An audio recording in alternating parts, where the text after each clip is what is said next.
Something extraordinary is happening in the precious metals market right now, and if you own gold or silver, what unfolds in the coming days could change everything.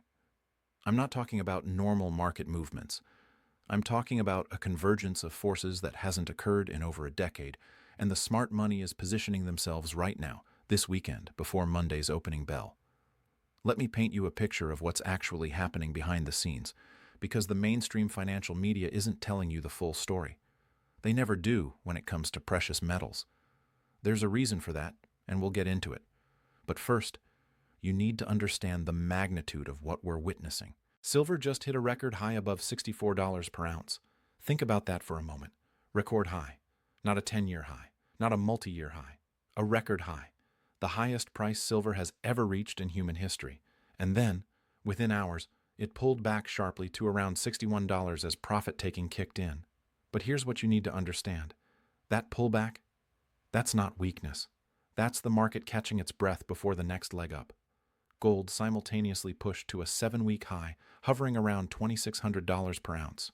Now, some people look at these numbers and think, well, that's nice. Metals are doing well. But they're missing the deeper story. They're missing the why.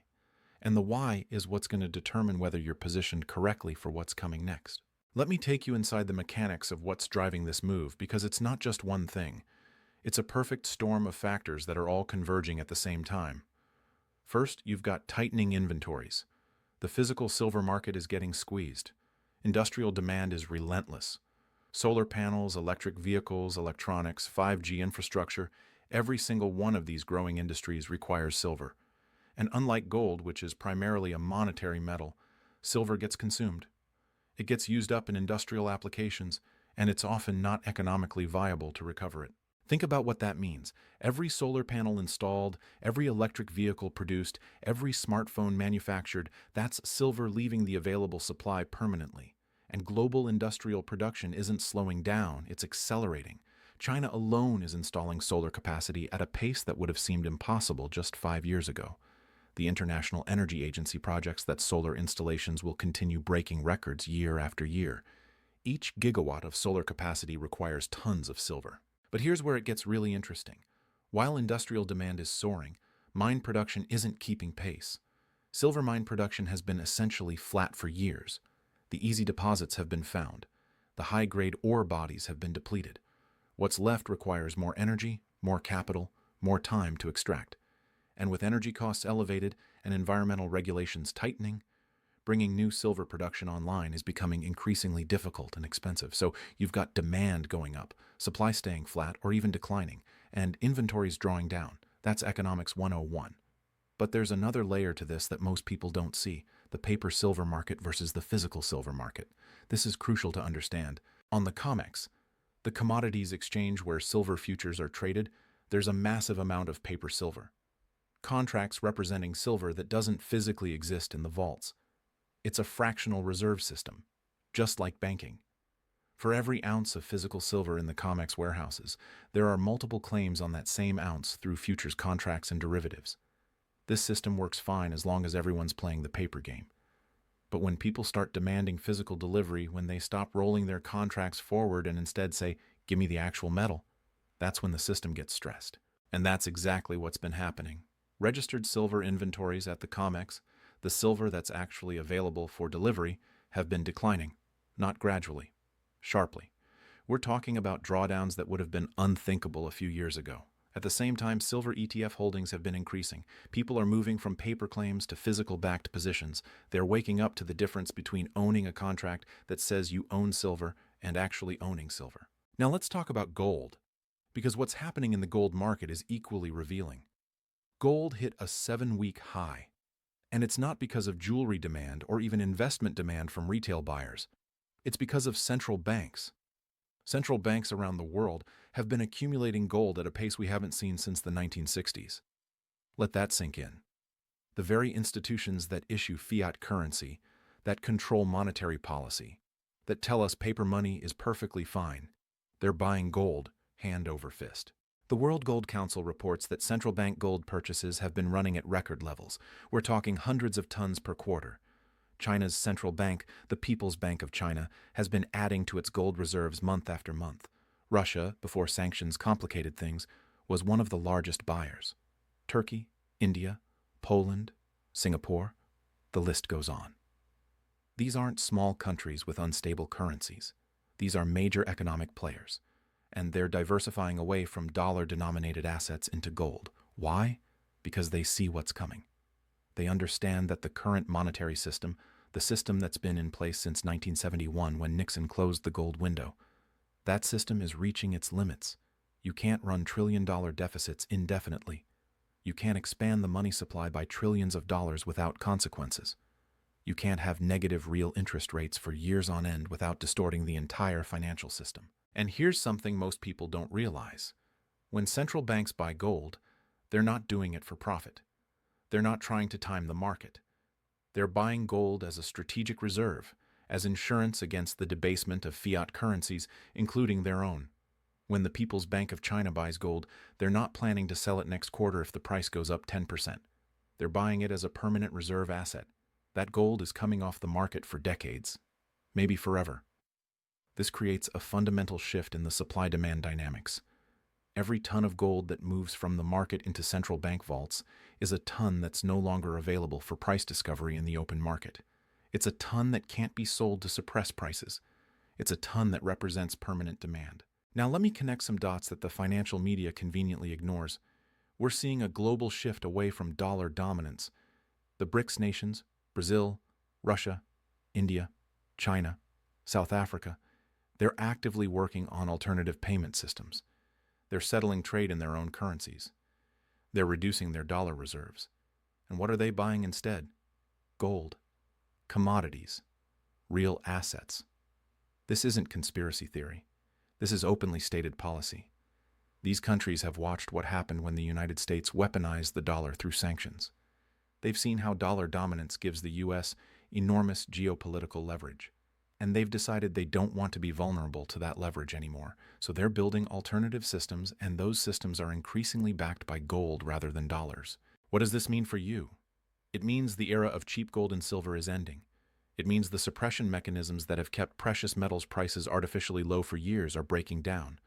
It means we're entering a new paradigm where real assets, tangible assets, assets that can't be printed or created out of thin air, those assets are going to be revalued significantly higher.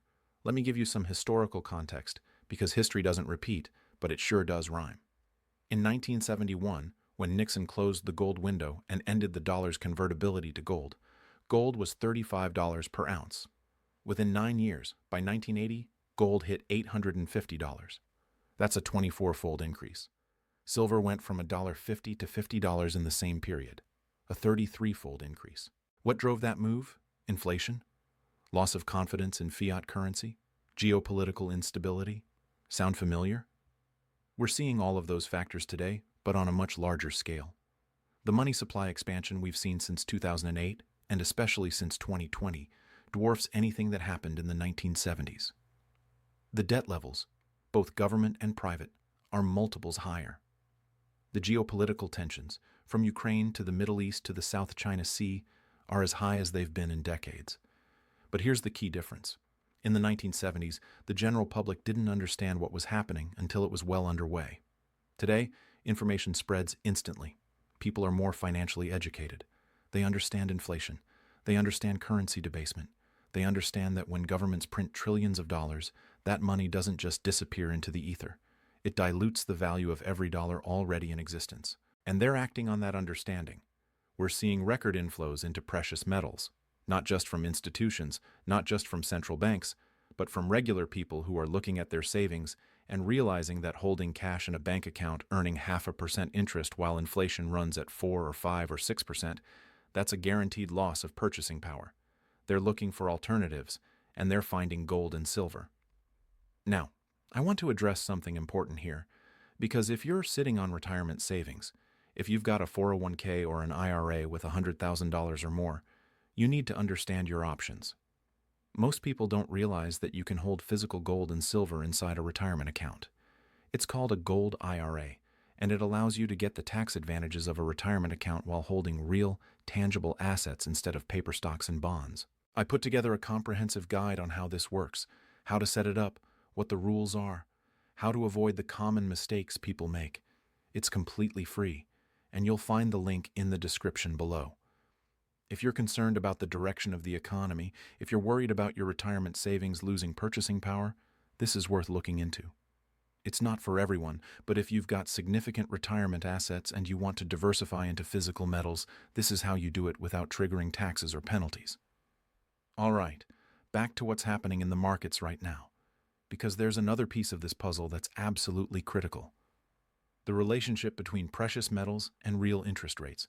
Real interest rates are nominal interest rates minus inflation. If you're earning 3% on a bond, but inflation is running at 4%, your real interest rate is -1%. You're losing purchasing power. Historically, gold and silver perform best when real interest rates are negative or very low. Why? Because in that environment, there's no opportunity cost to holding metals. You're not giving up yield by owning gold instead of bonds. In fact, you're preserving purchasing power while bondholders are losing it. Right now, even though the Federal Reserve has raised interest rates significantly, real interest rates are still relatively low when you account for actual inflation. Not the official CPI numbers, which understate real inflation through various adjustments and substitutions, but the inflation you experience in your daily life. Food prices, energy prices, housing costs, healthcare, education. The things you actually spend money on. When you factor in real-world inflation, real interest rates are barely positive, and in many cases still negative. That's a tailwind for precious metals. And if the Fed starts cutting rates, which many analysts expect in the coming months as economic growth slows, that tailwind becomes even stronger. But there's something else happening that's even more significant than interest rates. It's the breakdown of trust in the financial system itself.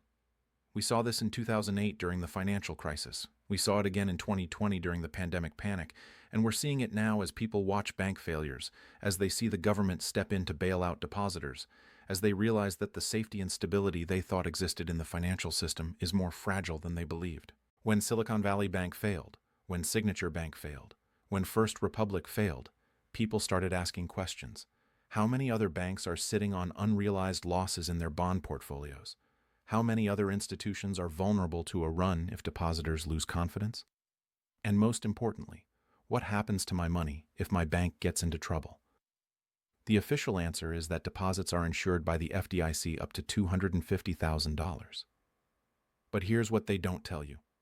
The FDIC's insurance fund is tiny compared to total bank deposits. If multiple large banks failed simultaneously, the FDIC wouldn't have anywhere near enough money to cover all the insured deposits. They'd have to go to the Treasury for a bailout, which means printing more money, which means more inflation, which means your insured deposits buy less even if you get them back. This is why smart money is moving into hard assets. This is why central banks are buying gold. This is why silver inventories are tightening. Because when you hold physical gold or silver, you're not dependent on any institution's solvency. You're not dependent on government insurance. You're not dependent on the financial system functioning properly. You own a tangible asset that has held value for thousands of years, through every financial crisis, every currency collapse, every economic upheaval in human history. Now let's talk about what's likely to happen on Monday and in the days ahead, because this is where the rubber meets the road. Silver pulled back from its record high, and some people are going to interpret that as a sign that the rally is over. They're going to think, oh, it hit a peak, now it's coming back down, I missed it. That's exactly the wrong way to think about it. Pullbacks in a bull market are normal. They're healthy. They shake out the weak hands, the people who bought at the top out of FOMO and panic sell at the first sign of a dip. But the underlying fundamentals haven't changed. Industrial demand is still strong. Inventories are still tight. Central banks are still buying gold. The monetary system is still fragile. All of those factors that drove metals higher are still in place. What we're likely seeing is a consolidation before the next leg up. Traders who bought silver at $55 or $60 are taking profits at $64. That's rational behavior. But the real buyers, the people who understand the long-term picture, they're using this dip as an opportunity to add to their positions. They're not trying to trade in and out. They're accumulating for the long term. And here's something crucial to understand about market psychology.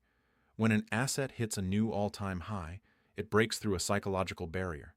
Silver had never been above $64 in history. Now it has. That ceiling is gone. The next time silver rallies, there's no overhead resistance from people who bought at higher prices, and are waiting to break even. The path to 70, 80, even $100 per ounce is now clear from a technical standpoint. Gold is in a similar position. While it hasn't hit a new all-time high yet, it's been consolidating in a range, building energy for the next move. And when gold breaks out to new highs, when it takes out its previous peak around $2,100, that's going to attract massive attention. Institutional money that's been sitting on the sidelines is going to flood in. Retail investors who've been skeptical are going to start paying attention. The momentum is going to build on itself. But here's what you need to understand about timing. Nobody can predict exactly when these moves are going to happen. Nobody can tell you that Monday morning at 9:30 a.m. gold is going to gap up $50. What we can tell you is that the conditions are in place for a major move. The fundamentals are aligned. The technical setup is favorable. The sentiment is shifting. All the ingredients are there. The question is, are you positioned for it? Because here's the thing about precious metals. When they move fast. In 2020, gold went from $1,700 to over $2,000 in a matter of months. Silver went from $15 to almost $30 in weeks. If you wait until the move is obvious to everyone, you've already missed a significant portion of the gains. This is why the smart money positions before the move, not during it. They don't wait for confirmation. They don't wait for CNBC to start talking about it. They look at the fundamentals. They assess the risk-reward, and they act. And right now, the risk-reward in precious metals is as favorable as it's been in years. Think about the downside. What's the worst-case scenario if you buy gold or silver today? Maybe they consolidate for a while. Maybe they pull back another 5 or 10%. But you're holding a tangible asset that's been money for 5,000 years. You're holding something that central banks are accumulating. You're holding something that has intrinsic value and can't be printed into existence. Now, think about the upside. If we're entering a new bull market in precious metals, if we're seeing the beginning of a major revaluation of real assets versus paper assets, the potential gains are enormous. We're not talking about 10 or 20%. We're talking about multiples. We're talking about the kind of moves that create generational wealth for people who position correctly. And it's not just about the price appreciation. It's about wealth preservation. It's about having a portion of your assets in something that's not dependent on the solvency of banks, the stability of governments, or the competence of central bankers.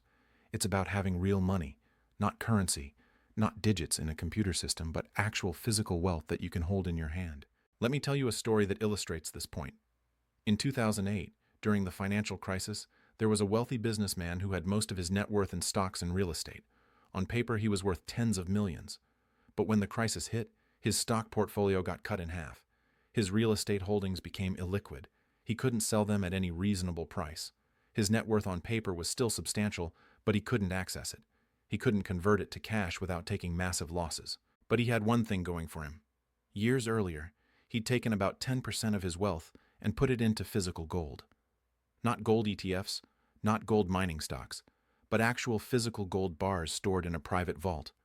When the crisis hit and he needed liquidity, he was able to sell some of that gold at prices that had actually gone up during the crisis. That gold saved him. It gave him the liquidity to weather the storm, to hold on to his other assets until they recovered, to take advantage of opportunities that presented themselves when everyone else was panicking. That's the real value of precious metals. It's not just about making money. It's about having a financial insurance policy. It's about having assets that hold their value when everything else is falling apart. It's about having optionality and flexibility when you need it most. Now, as we head into Monday morning, here's what I'm watching. First, the dollar. The US dollar index has been under pressure, and if it continues to weaken, that's bullish for precious metals. Gold and silver are priced in dollars, so when the dollar falls, it takes fewer dollars to buy the same amount of metal, which shows up as higher prices. Second, I'm watching the bond market. If bond yields start falling, if we see money flowing out of treasuries, that's a sign that investors are losing confidence in dollar-denominated debt. That money has to go somewhere, and precious metals are a natural destination. Third, I'm watching the stock market. We've seen incredible resilience in stocks despite all the economic headwinds, but that resilience is built on the assumption that the Fed will step in and support markets if things get bad. If that assumption starts to crack, if investors start to question whether the Fed can actually prevent a serious downturn without causing even worse inflation, we could see a rotation out of stocks and into hard assets. Fourth, and this is crucial, I'm watching the physical market. Not just the paper prices on the comics, but the actual availability of physical metal. Premiums on physical silver coins and bars have been elevated for months. Delivery times have been extended. These are signs of tightness in the physical market that aren't reflected in the paper price. When the paper price catches up to the physical reality, that's when we see explosive moves. And finally, I'm watching geopolitical developments. Every time there's a crisis, every time there's uncertainty, gold and silver benefit. We're living in an increasingly unstable world. The risk of miscalculation, of conflict, of disruption to global trade and finance, these risks are higher than they've been in decades, and precious metals are the ultimate safe haven in times of geopolitical stress. So as you prepare for Monday morning, as you think about your financial position and your exposure to what's coming, ask yourself this: am I positioned for the world as I hope it will be, or for the world as it actually is? Am I betting on the continuation of a system that's showing cracks, or am I preparing for the possibility that things might not go according to plan? Because here's the reality: the people who do well in times of financial upheaval aren't the ones who hope for the best. They're the ones who prepare for multiple scenarios. They're the ones who diversify not just across different stocks or different sectors, but across different asset classes, different forms of wealth, different ways of storing value. And precious metals, physical gold and silver, they're a crucial part of that diversification. Not your entire portfolio, but a meaningful allocation. Enough that if the financial system experiences serious stress, if currencies lose significant purchasing power, if we see the kind of monetary reset that many analysts believe is inevitable, you're protected. You have real wealth that will hold its value and potentially appreciate significantly. The shock that's coming on Monday morning might not be a price shock. It might not be gold gapping up $100 or silver jumping to $70. The real shock might be the realization that we're in the early stages of a major shift in the financial landscape, a shift from paper assets to real assets, a shift from trust in institutions to trust in tangible value, a shift from the old monetary order to something new. And the people who recognize this shift early, who position themselves accordingly, who take action before it becomes obvious to everyone, those are the people who are going to preserve and grow their wealth in the years ahead. The question is, will you be one of them?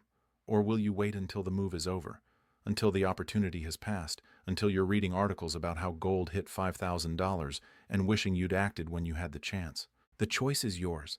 The information is in front of you. The fundamentals are clear. The technical setup is favorable. The risk-reward is compelling. What you do with that information, how you position yourself for what's coming, that's up to you. But don't say you weren't warned. Don't say you didn't see it coming. Because the signs are everywhere, and Monday morning is just the beginning.